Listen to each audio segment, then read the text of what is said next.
Muy bien, estamos listos para nuestra lección que corresponde a hoy domingo. Es el último día del mes. Mañana comienza ya febrero del 2021, así que esto va caminando rápido. Y el día de hoy tenemos la lección número 9. Todavía estamos en Navidad. Todavía seguimos, así que usted si tiene regalos ahí ya entréguelos porque ya se está terminando. Y vuelvo a repetir por si hay alguien que nos escuche, que es nuevo escuchándonos, estamos trabajando todavía con aproximadamente unas 13 a 15 lecciones con el tema Navidad. Pero eso no significa que solamente estamos hablando del nacimiento del Señor Jesucristo. Eso fue lo que estudiamos en las primeras 3 lecciones. Ahorita en la lección número 9 ya estamos hablando del término de su ministerio en la unión hipostática. Así que esto que estamos hablando pues son toda la vida del Señor Jesucristo, ¿verdad? Entonces esto es Navidad y esto es parte de la Navidad. Esto es algo que tenemos que celebrar y que debemos de recordar con gozo, con gusto. Así como estamos celebrando los días en 24, 25 de diciembre, esto debe seguir todo el año porque estamos hablando de lo que el Señor Jesucristo vino a hacer por nosotros. La semana pasada comenzamos a hablar un poquito de la terminación de la unión hipostática. ¿Se acuerdan qué significa unión hipostática? La unión de dos naturalezas, 100% Dios, 100% hombre. Así que es el término de esta unión hipostática y dentro de las dispensaciones la tenemos como siguiendo a la de Israel y antes de la dispensación nuestra, que es la dispensación de la iglesia. Así que el tema que vamos a comenzar a tratar desde ahorita es la terminación de la unión hipostática. Entonces, ¿cuándo comienza la terminación de la unión hipostática? O sea, ¿cuándo se inicia esto? En la ascensión del Señor Jesucristo. Cuando el Señor Jesucristo asciende al tercer cielo y mencionamos que tenía un cuerpo de resurrección que podía transportarse horizontalmente y verticalmente. Entonces, acuérdense cuando estuvo aquí que traspasaba puertas, que cruzaba de un lugar a otro. Bueno, esa es la capacidad de un cuerpo de resurrección que vamos a tener nosotros un día cuando estemos allá en el tercer cielo. Pero él también tenía la capacidad de ascender al tercer cielo, que es lo que sucedió en la ascensión. Pero justo antes de la ascensión, él profetizó la edad de la iglesia, o sea, nuestra dispensación, como una extensión de la unión hipostática. Pero no la podemos juntar porque hubo cosas muy diferentes en Israel. Por ejemplo, hubo cosas diferentes en los gentiles o en el jardín del Edén, en los gentiles, en Israel, en la unión hipostática y en la iglesia. Y lo va a ver también en la tribulación y lo va a ver también en el milenio. Entonces, no podemos mezclarlas, pero sí podemos decir que precede nuestra dispensación a la unión hipostática. Eso sí podemos decirlo. Entonces, en Hechos capítulo 1, versículo 5. Hechos 1, 5. Vamos a ver ahí en Hechos capítulo 1, versículo 5. Fíjese lo que dice ahí. Pues Juan bautizó con agua. Estaban identificándose con el reino de Dios para Israel. Todo ese era el bautismo de Juan el Bautista en ese momento todavía. Pero ustedes serán bautizados en aproximadamente 10 días de que mencionó esto, con el Espíritu Santo. Dice dentro de pocos días, eran 10 días. Bautismo del Espíritu Santo.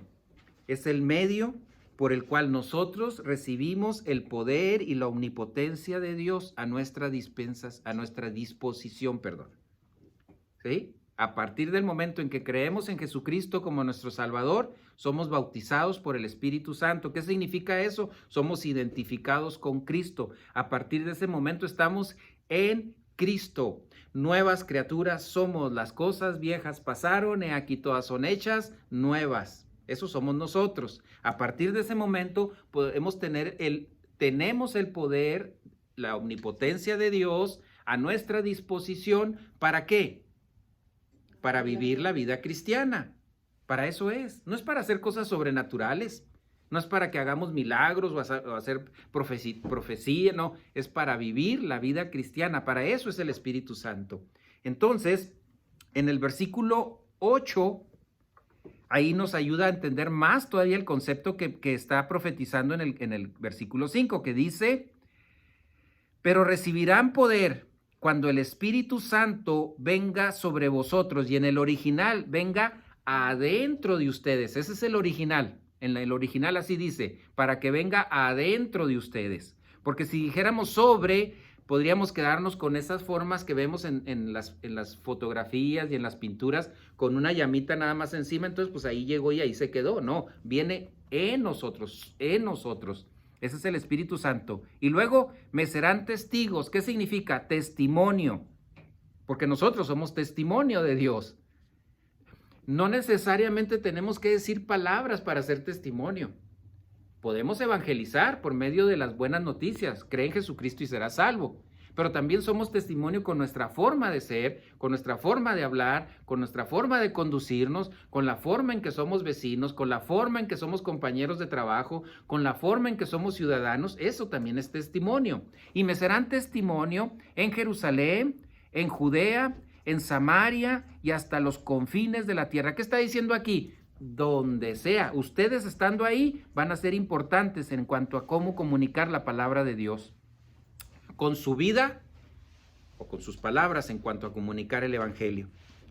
Así que el bautismo del Espíritu Santo, y esto es algo que necesitamos entender y que quede bien claro en nuestras mentes, el bautismo del Espíritu Santo ha creado una nueva especie espiritual. Eso somos nosotros. Una nueva especie espiritual que es para nosotros, para nuestra dispensación, la dispensación de la iglesia, que es donde nosotros vivimos. Y que si morimos en este momento, nos vamos al tercer cielo. Pero si el Señor viene por nosotros antes, entonces se acaba esta dispensación y comienza la dispensación de la tribulación, que durará 7 años. 3.5 de mucho sufrimiento y 3.5 finales de máxima adversidad. Máxima adversidad. Versículo 9, ahí donde estamos en Hechos. Después de haber dicho estas cosas, fue elevado mientras ellos miraban y una nube le recibió y le ocultó de sus ojos. Mucha gente dice que aquí entró un platillo volador y que quieren meter. No sabemos cómo sucedió, pero fue sobrenatural, es Dios y se fue al tercer cielo. Vamos, ese es el camino, esa es la forma en que el Señor salió de esta tierra y se fue directamente al tercer cielo. ¿Y qué sucedió? En el Salmo 110. Vámonos al Salmo 110. Salmo 110, versículo 1. Espero tantito para que lleguen al versículo. Salmo 110, versículo 1. Dice así. Dice el Señor, al referirse, bueno, primero, esto está escrito 1000 años antes de Jesucristo. Esta es una profecía de 1000 años antes. Y luego dice el Señor, y cuando dice el Señor se está refiriendo a Dios Padre. A mi Señor, Dios Hijo. Vamos ahí, están ahí en el versículo, Salmo 110:1 porque si nomás leemos, dice el Señor a mi Señor, pues pareciera como que se está nomás repitiendo la palabra, pero se está refiriendo a alguien. La primer Señor dice el Señor, Dios Padre, a mi Señor, Dios Hijo, a la humanidad de su Hijo. No está hablando a Dios Hijo, sino a Dios hombre, a Jesucristo hombre. Siéntate a mi diestra. ¿A quién le está diciendo esto? A Jesucristo en su humanidad. Claro, ya transformada. Hasta que yo, esté hablando yo, el Padre, ponga a tus enemigos por estrado de tus pies. ¿Y quiénes son sus enemigos? Satanás y todos sus ángeles. Entonces, aquí estamos viendo Dios ascendiendo al tercer cielo. Estamos viendo aquí que ahora el Espíritu Santo está con nosotros, en nosotros, y que eso le llamamos bautismo del Espíritu Santo. No lo confundamos con el bautismo en agua, bautismo del Espíritu Santo. Esto tiene que ver con la salvación. En el momento de la salvación, en ese momento somos identificados con Cristo. Así que ahora el Señor asciende al tercer cielo, se sienta a la diestra de Dios Padre, y al sentarse a la diestra de Dios Padre, se le es entregado un tercer título, que es el de Rey de Reyes y Señor de Señores, Lucero de la Mañana. Así es el título ahora del Señor.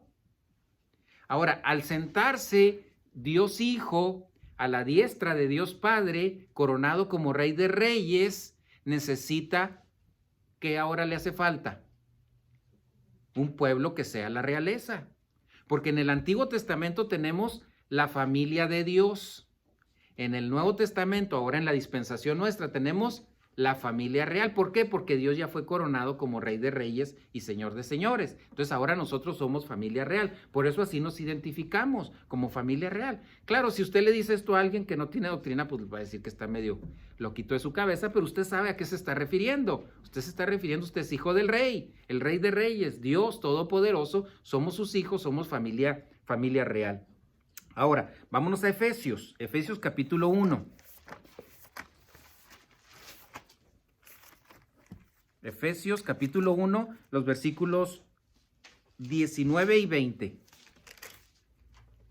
Efesios 1, 19 y 20 dice así: el cual es la extraordinaria, o sea, sobreabundante grandeza de su poder para con nosotros, los que creemos. ¿Para quién es ese poder?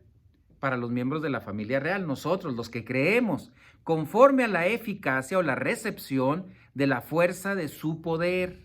¿Cuál es ese poder? La fuerza de Dios Espíritu Santo, el cual o cuyo poder obró en Cristo cuando le resucitó de entre los muertos y le sentó a la diestra en lugares celestiales. De ahí viene la frase que constantemente mencionamos y que creo que ya se la sabe de memoria. El mismo poder al cual el Señor Jesucristo tuvo acceso es al mismo, o al poder que resucitó a Jesucristo de entre los muertos, es al mismo poder al cual usted y yo tenemos acceso. ¿Para qué? Para vivir la vida cristiana. Ese es el poder del cristiano. Es algo sobrenatural. Porque esto, miren, es algo que se tiene que entender.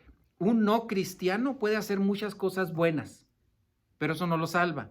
Eso no significa que es miembro de la familia real. La única forma en que somos miembros es por creer en Jesucristo como nuestro Salvador. Entonces, cualquier cosa que un no cristiano puede hacer no tiene nada que ver con la vida cristiana. Un no cristiano puede cantar cantos cristianos, ¿verdad? Un no cristiano puede ofrendar. Un no cristiano puede ir a la iglesia.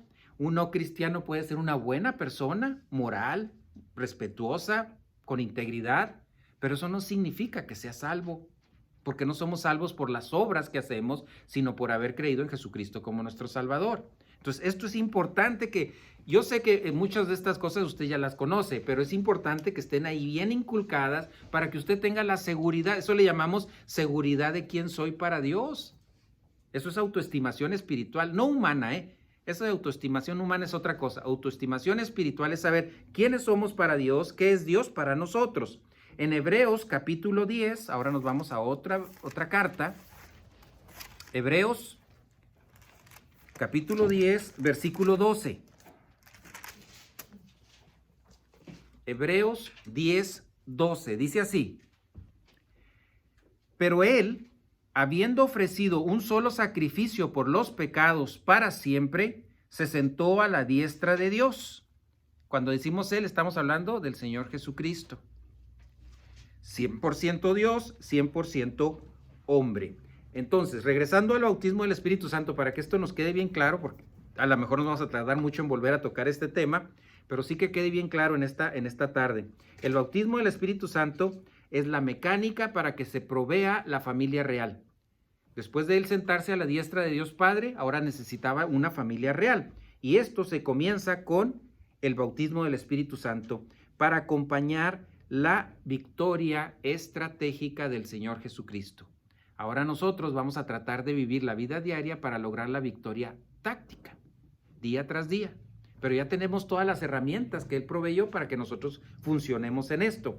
El bautismo del Espíritu Santo también resulta en la creación de una nueva especie espiritual. Eso somos nosotros.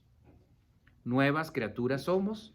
Las cosas viejas han perdido su valor. He aquí todas son hechas nuevas. Ahora tenemos una nueva perspectiva y conforme vayamos creciendo espiritualmente vamos a tener mejores perspectivas de la vida, mejor capacidad para vivir, mejor capacidad para tomar decisiones en la vida. Ese es el cristiano que está creciendo espiritualmente. Ahora, el bautismo del Espíritu Santo también resulta en la formación de una familia como nosotros, familia real, con un propósito: glorificar a Dios.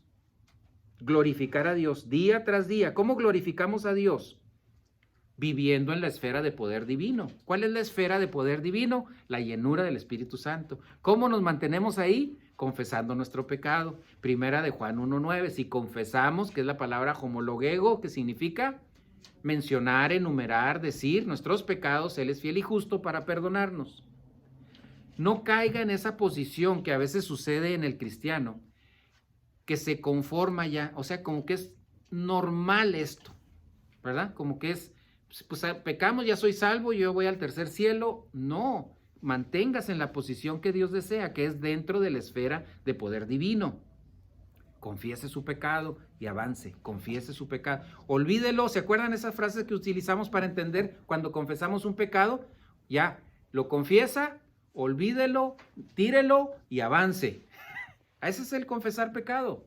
No se quede ahí estancado, porque ahí es donde Satanás utiliza bueno, y digo Satanás por hablar del sistema cósmico, ¿verdad? Porque no es especialmente Satanás. Satanás no es omnipresente, así que él está en un solo lugar en el mundo, no está. Ya ven que esa frase que decimos, es que el diablo me hizo. No. Eres tú mismo, es tu naturaleza de pecado. Pero en ese concepto, tengamos cuidado, porque Satanás lo que busca es que nos quedemos ahí, rasgando la herida. ¿Se acuerdan cómo vimos esa frase tremenda de como una herida que la estamos levantando y levantando pues nunca sana? Y usted se va a estar acordando de eso todo el resto de su vida. Confiéselo, ya lo confesó, déjelo, aíslelo y siga avanzando. Ya, eso ya se acabó. Ahora siga otra cosa adelante. Y vuelve a pecar o vuelve a cometer ese pecado, vuelve a confesar su pecado y siga avanzando. Es importantísimo no quedarnos estancados en eso. Y de esa manera nosotros estaremos glorificando a Dios. En el diagrama que tenemos para los que nos escuchan en casa, es el diagrama número 17, el que tenemos y hemos estado usando en estas últimas semanas, en donde habla de la esfera de poder divino o los portones, como le hemos llamado también, para decir puertas que se tienen que ir abriendo. La primera puerta, ya lo hemos dicho, las primeras 4 puertas son la base para el proceso de crecimiento espiritual.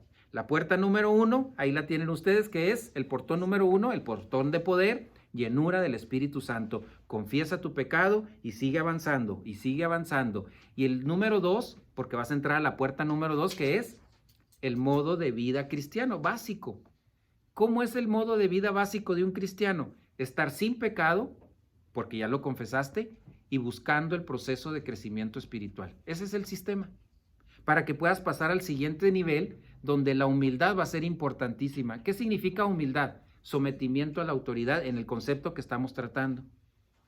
Miren, una de las cosas más importantes que todos los padres teníamos, nosotros ya no tenemos a nuestros hijos, pero si usted lo tiene o los va a tener, es humildad, que es lo más importante que nosotros tenemos que enseñar a los hijos, a esos niños en entrenamiento, que es sometimiento a la autoridad.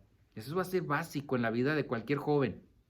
Si el muchacho aprende a tener sometimiento a la autoridad, cuando tenga que estar frente al plan de Dios, se va a poder someter a la autoridad de Dios sin problema, porque está acostumbrado a someterse a la autoridad.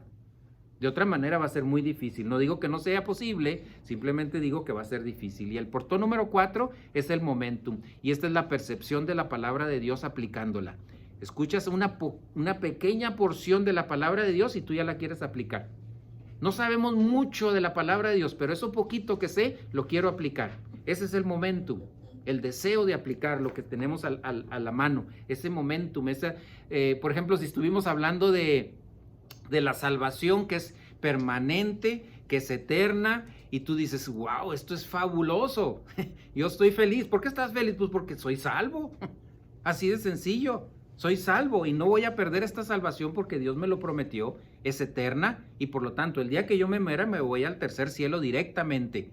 Esa es una tremenda promesa de Dios, esa es una base sólida para la vida del cristiano, y en la cual, en este proceso, en el eslabón número 4, tú la escuchas y la aplicas. No tienes miedo, no tienes miedo. Si muero, ahora que hay esta pandemia, mucha gente ha tenido muchos problemas emocionales, independientemente del aislamiento, por el miedo a las pandemias, a las enfermedades. Sí, hay que cuidarnos, claro, pero al final de cuentas, ¿qué se va a hacer? La voluntad de Dios en mi vida, en mi salud o en mi enfermedad.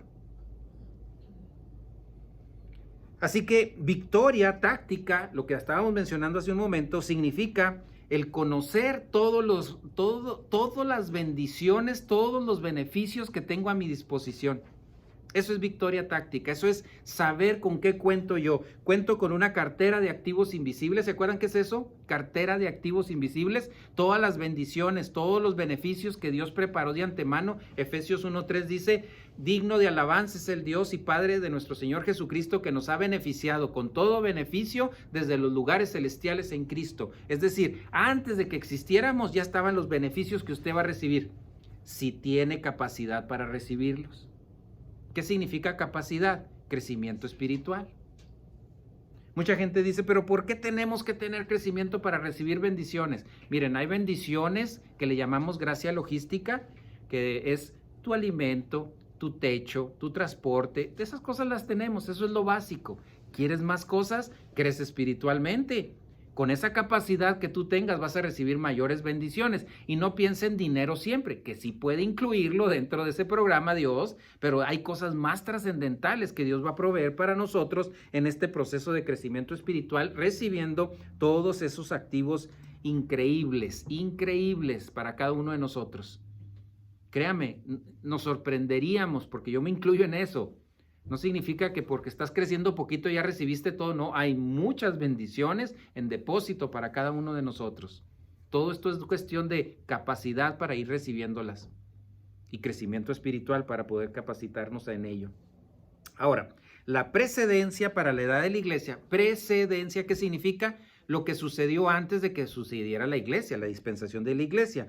Es una extensión de la unión hipostática, estableciendo la iglesia. Y se acuerdan, la semana pasada utilicé la palabra injerto, que es una palabra bien utilizada en esto. Un injerto es una planta, es un rosal y que se le injerta algo diferente, a lo mejor otra flor diferente o algo, y que crecen juntas y comienzan a funcionar. Este es un injerto, nosotros somos un injerto, nuestra dispensación de la iglesia. Porque lo que sucedió era Israel, e Israel era el final en ese momento. Pero aquí se insertó la iglesia, la dispensación de la iglesia. La unión hipostática sirvió como una separación entre Israel y la dispensación de la iglesia. O sea que nosotros no venimos directamente de la dispensación de Israel. Venimos de la dispensación de la unión hipostática, en donde Dios ya estableció cosas nuevas para nuestra dispensación. Eso es muy importante que lo podamos recordar. Así que también sirvió como una precedencia para que nosotros durante la edad de la iglesia usemos el plan protocolo de Dios. ¿Qué significa? ¿Se acuerdan que hemos hablado del plan protocolo de Dios? Es un sistema establecido por Dios fijo y claro. Porque miren, si tratáramos de funcionar en un plan de Dios que cada uno de nosotros opinara, ¿se imaginan todas las opiniones que habría? No, pues yo opino que crecemos de esta manera. Bueno, yo opino que debe ser así. Yo opino. Cuidado. Por eso Dios estableció un plan protocolo. O sea, hay que seguir. No hay otro plan. Ese es el único plan. Eso debe quedar bien claro. Miren, escucho de repente, por eso les digo que hay que tener mucho cuidado con lo que escuchamos de programas cristianos o de estudios bíblicos. Escuchaba yo cómo se inculca el punto de, mira, tú con que leas la Biblia y ores en tu casa, ¿verdad? Tú lee la Biblia y ora y con mucha fe. Pues se oye bonito, es algo sentimental, pero no es el protocolo divino. Dios no estableció eso. No estoy diciendo que sea pecado hacer eso, ni que sea malo. Lo único que estoy diciendo es, no es el sistema para crecer espiritualmente. Dios estableció un plan, un protocolo. Y ese protocolo, ¿qué dice? Que necesitamos primero ser salvos, ¿verdad? Segundo, estar bajo la llenura del Espíritu Santo. Tercero, escuchar la palabra de Dios de un comunicador que simplemente es un mesero, nada más dice las palabras, comunica las palabras lo más claro posible y que el Espíritu Santo te enseñe para que sea guardado en tu alma y lo tengas guardado. ¿Se acuerdan las siglas? Percibir, metabolizar, inculcar y aplicar. Es el sistema que Dios estableció. Por eso estableció un don de pastor maestro. Entre semana hablamos del pastor maestro, ¿se acuerdan? Si lo escucharon entre semana, dijimos, en Efesios menciona cuál es su función. ¿Y cuál es la función de un pastor maestro? Capacitar a los santos para la batalla. Así de sencillo. Eso es todo lo que tiene que hacer. Ese es el 99.9% de la función de un pastor maestro. Capacitar a los santos para la batalla. Ya todas las demás cosas que usted le incluya, bueno, son un extra, un plus ahí, pero el 99.9 es estudiar la palabra de Dios y comunicarla. Por eso lo establecí Dios de esa manera. Vuelvo a repetir, no es malo que usted lea la Biblia en casa, no, claro que no. Que ore en casa, claro que no, es excelente. Porque ¿qué es la oración? Cara a cara con Dios, deseando lo que Él desea. Así que eso es fabuloso. Usted está cara a cara con Dios, pero usted no va a crecer porque está cara a cara con Dios platicando con Él. Usted va a crecer porque estudia la palabra de Dios, desarrolla un crecimiento espiritual y entonces tiene mucho de qué hablar con Dios, mucho de qué platicar con Dios. Y no solamente pedir y pedir y pedir y pedir, que también es parte de la oración o interceder por otros.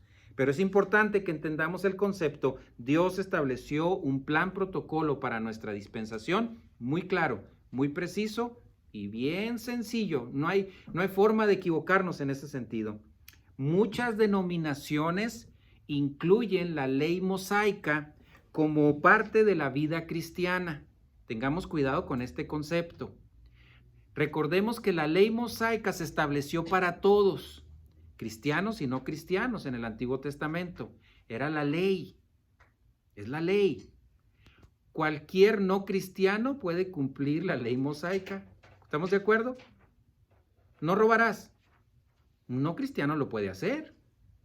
No matarás. Un no cristiano lo puede hacer. Esa es la ley. Esa es la ley mosaica. En la ley en nosotros, ahora en nuestra dispensación, el plan protocolo es para nuestra dispensación y nosotros vamos a tener ahora un nuevo programa para el crecimiento espiritual y para la disciplina y para poder formar integridad y virtud en la vida del cristiano. Así que la ley mosaica es la moralidad. Cualquiera puede ser moral. Usted no se va al cielo por cumplir la ley, aparte que nadie la puede cumplir, que fue una de las cosas por las que se creó la ley mosaica, para que nos diéramos cuenta que por cumplir la ley no podíamos ir al tercer cielo. Tenía que haber algo especial para poder lograrlo. Entonces, la ley mosaica es la moralidad, el ser buenos ciudadanos, el ser buenas personas. Por eso se establecen los 10 mandamientos en muchas instituciones de gobierno y eso, porque es bueno, es una ley importante que el cristiano debe seguir, claro que sí, pero no para poder ser salvo y no para crecer espiritualmente. Entonces, el bautismo del Espíritu Santo, nosotros tenemos un plan nuevecito para nosotros. O sea, la dispensación de la iglesia comenzó con todo nuevecito. Apenas estamos usándolo nosotros en nuestra dispensación. Claro, ya estamos en el año 2021, pero es nuevo todo lo que se está estableciendo para nosotros.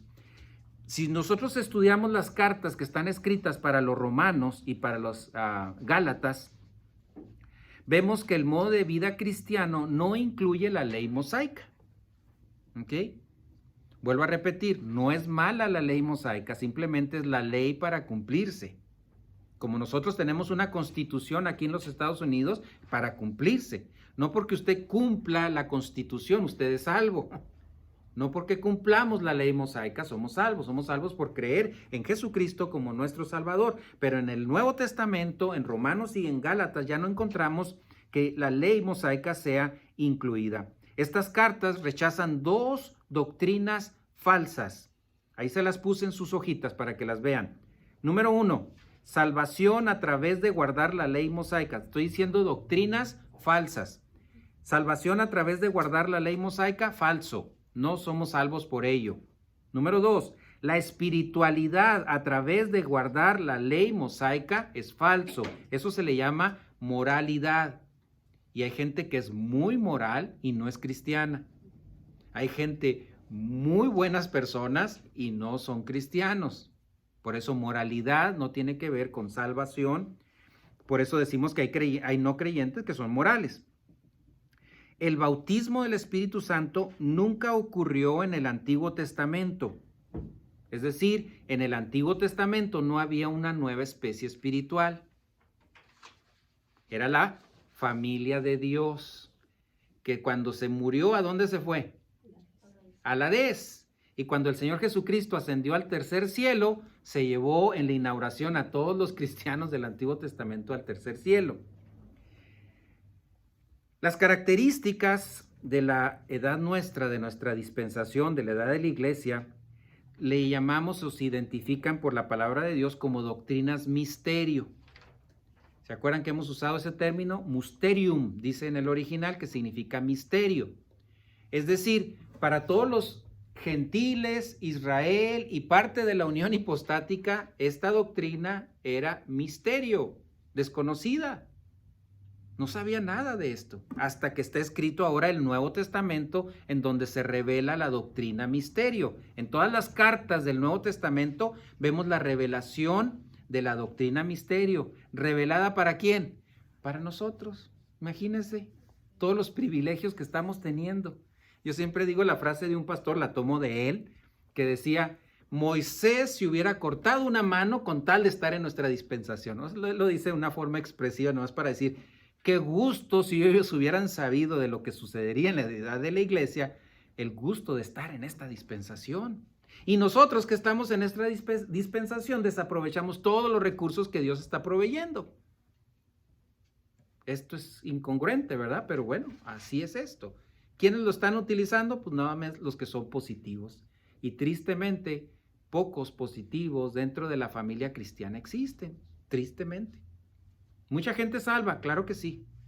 Miembros de la familia real, salvos, pero sin crecimiento espiritual. Imagínate irnos al tercer cielo como bebés espirituales. ¿Qué cara vas a poner ante el Señor Jesucristo cuando estemos en el estrado de evaluación? Y que te diga: ¿qué hiciste con tu vida espiritual? ¡Wow! Si cuando estamos ante un gobernante o alguien que estamos enfrente de él y vamos a hacer un juramento o algo, nos ponemos nerviosos. Imagina estar ante el Señor preguntándonos: ¿qué hiciste con tu vida espiritual? ¿Qué incluye esta doctrina misterio? Uy, no vamos a terminar ahorita, así que solamente le voy a mencionar algunas cosas y usted creo que ya la sabe. Habitados por Dios Padre, por Dios Hijo y por Dios Espíritu Santo, ¿verdad? Habitados. Nadie anteriormente pudo estar habitado. ¿Qué más? Bautismo del Espíritu Santo, identificados con Cristo, nuevas criaturas, nuevas especie espiritual. Una cartera de activos invisibles para cada uno de nosotros, es decir, un plan de bendiciones para cada uno de nosotros, preparados con tu nombre. Es para ti, no es para el pueblo cristiano, es para ti, para cada uno de nosotros como miembros de la familia real. Somos sacerdotes, es un sacerdocio universal de creyente, es decir, ahora nos representamos directamente con Dios, ya no necesitamos un sacerdote que nos interceda, ahora tenemos directamente la comunicación con Dios.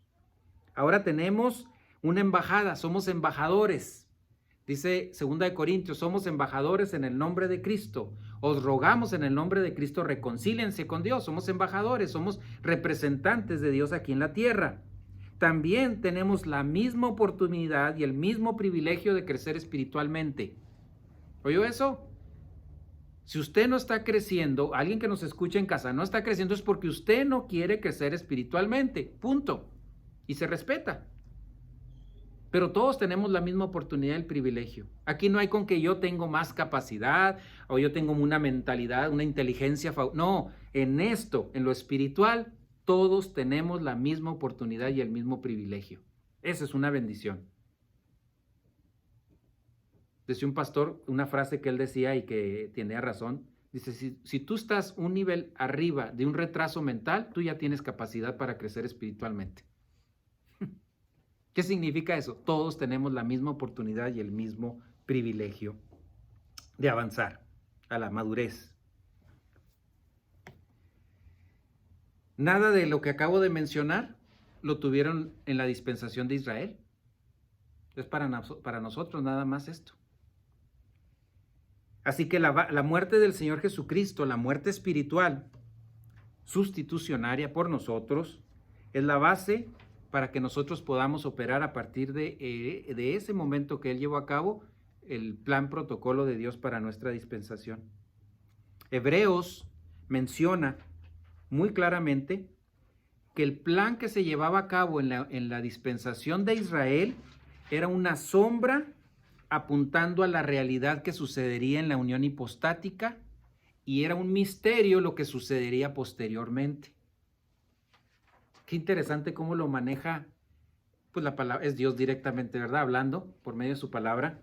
dándonos a decir, bueno, todo lo que sucedió en Israel, eso era nomás para que entendieran el concepto de lo que iba a suceder en la unión hipostática. Ustedes, nuestra dispensación, estamos recordando lo que ya sucedió en el pasado. Ellos estaban, fíjense, no tenían recursos sobrenaturales tan impactantes como los nuestros y estaban confiados en lo que había de por suceder. Nosotros, con todos los recursos y algo que ya sucedió, batallamos para trabajar en ello. Yo creo que Dios ya sabía cómo íbamos a hacer, ¿verdad? De complicados, y por eso nos dio todas estas herramientas para poder seguir avanzando. Debemos de distinguir entre resurrección y resucitación. No se les olvide, ya lo he dicho, pero quiero volver a repetir ya que hablé ahorita del término resurrección. Resurrección y resucitación. En los hospitales lo que sucede es resucitación. Se muere y lo resucitan. ¿Qué significa eso? Que esa persona se va a volver a morir. No en ese momento, a lo mejor años después, pero se va a volver a morir. El que es resurrecto ya no va a morir. ¿Qué es lo que sucedió con el cuerpo del Señor Jesucristo? Glorificado. Ya no iba a haber muerte. Es lo mismo con nosotros cuando muramos físicamente y lleguemos al tercer cielo con un cuerpo provisional, ya no vamos a morir nosotros. ¿Ok? Porque tenemos un cuerpo de resurrección. El resucitar, pues esa es otra cosa. Eso tiene que ver con darle masaje al corazón o unos electroshocks ahí fuertes, ¿verdad? O inyecciones de medicamentos para que esa persona vuelva a la vida, pero esa persona va a volver a morir. A lo mejor ahí o a lo mejor años posteriores. Eso es resucitar. Eso es importante que entendamos, porque a veces oímos muchas expresiones de gente que fueron al tercer cielo y que regresaron y que vinieron.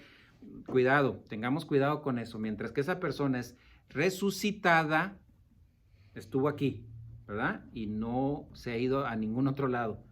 Volvió a tener vida y pudo volver a tener alguna calidad de vida posteriormente a eso. La resurrección de Cristo establece un precedente muy importante, algo para nosotros. O sea, el precedente me refiero a que murió espiritualmente, físicamente, fue a la tumba, fue resurrecto y ascendió al tercer cielo.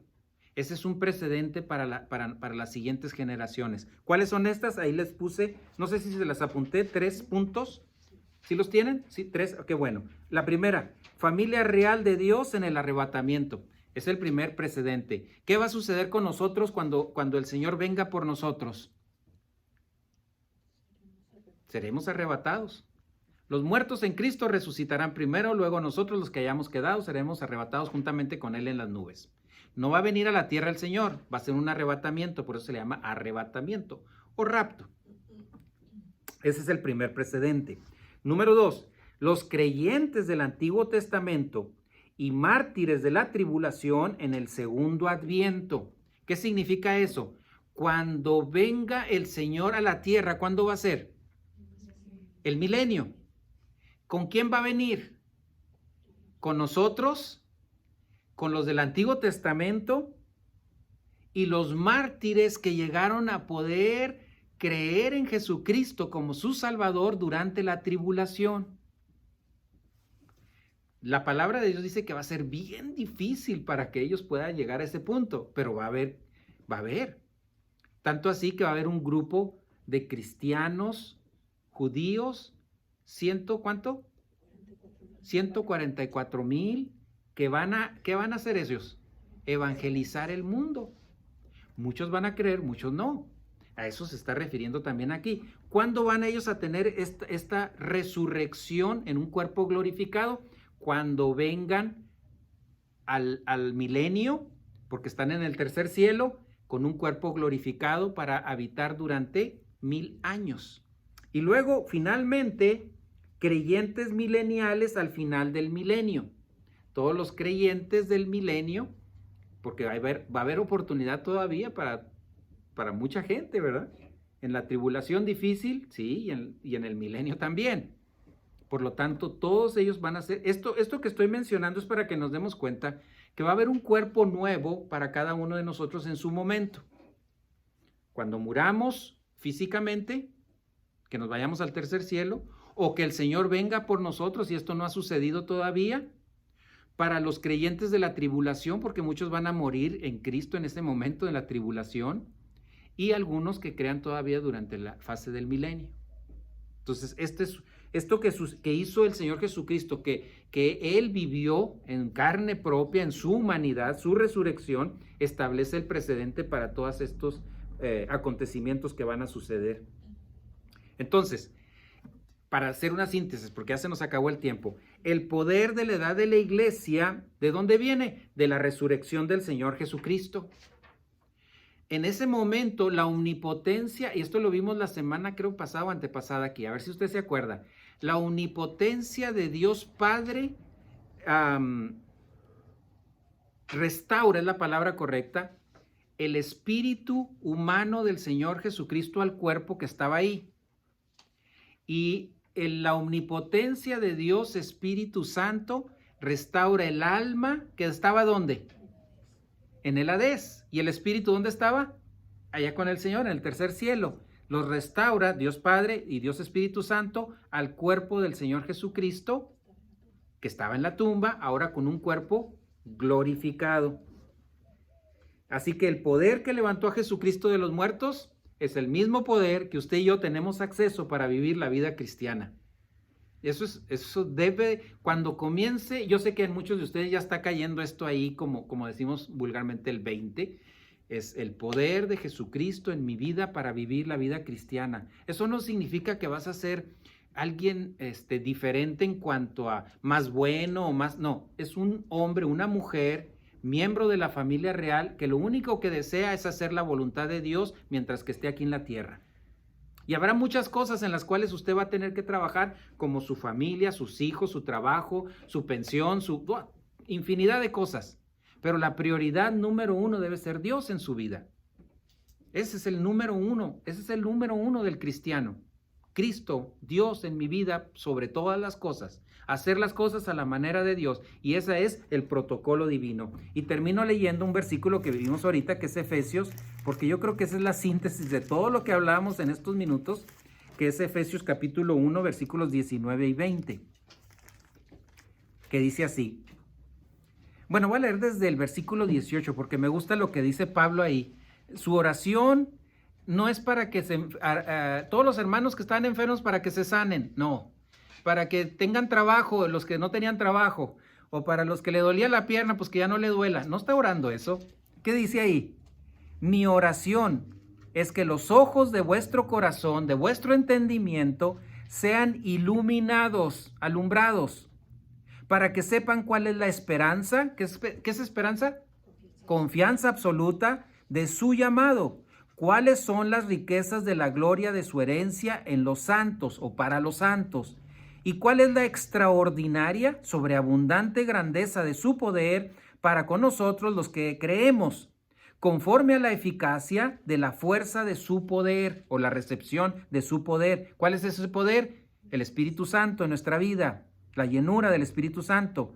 ¿Y cuál es ese poder? Dice, el que obró en Cristo cuando le resucitó de entre los muertos y le sentó a la diestra en lugares celestiales. Y continuamos la próxima semana con el mismo tema, Navidad.